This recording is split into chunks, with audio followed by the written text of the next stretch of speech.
নমস্কার, আমি একটা ভিডিও নিয়ে চলে এসেছি।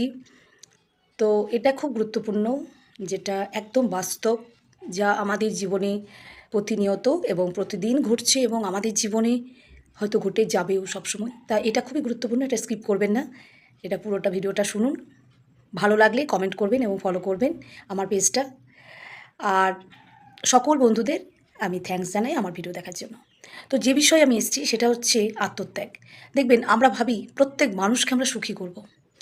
এবং লোকের কাছে মানে মানুষের কাছে আমরা মন পাবো সেই আশায় কিন্তু আমরা করে যাই এবং নিজের সাধ্যের বাইরে আমরা আত্মত্যাগও অনেক সময় করি কি না আমাদের লোকে একটু নাম করবে, একটু আমাদেরকে ভালো বলবে, কিন্তু শেষমেশ সে রেজাল্ট কিন্তু সেই জিরো। আপনি সারাদিন হয়তো সকলের জন্য এত করছেন, বাড়ির জন্য, সকলের জন্য, কিন্তু সন্ধ্যের শেষে রাত্রিতে রেজাল্টটা আপনার কাছে সেই ঘুরে ঘুরে জিরো আসবে। তাই আমরা যতটা মানুষকে করি বা প্রত্যেক আমাদের মেয়েদের বিশেষ করে বলছি, তো আমরা তো বেশি করি সংসারের জন্য, কিন্তু কতটুকুই বা আমরা পেয়ে থাকি এটা একটু মিলিয়ে নেবেন কথাগুলো, যে আমাদের কতটুকু আমরা পাই তাদের কাছ থেকে, মানে বাড়ির লোকদের কাছ থেকে। তাই আত্মত্যাগ করা বলুন বা স্বার্থত্যাগ করা বলুন, এগুলো ছাড়ুন। নিজেকে সময় দিন, নিজের প্রতি একটু দৃষ্টি দিন।